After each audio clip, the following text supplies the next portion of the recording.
This book 30 Below that you just wrote, this is their legacy. Like this is probably the only real telling of this story.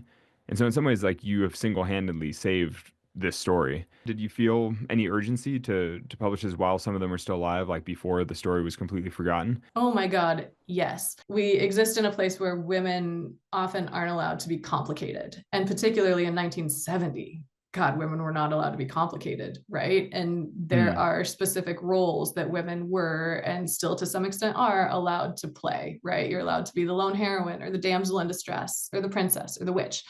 And the idea that people can be complicated and complex and have different fears and obstacles and be real people was really important to me to portray for these women. And so, yeah, I think the fact that Margaret and Arlene were still alive for me to be able to actually speak to them and hear their stories and understand who they are as people was very important.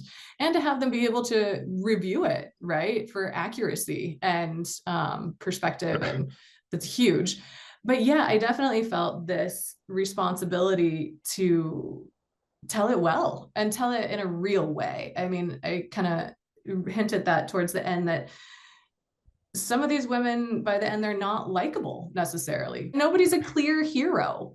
Nobody steps forward as a clear hero, I don't really think, and Hmm. that has to be okay, right? So I did feel this responsibility to tell it in a way that I think that they would have appreciated. I don't think any of these women wanted to be lionized.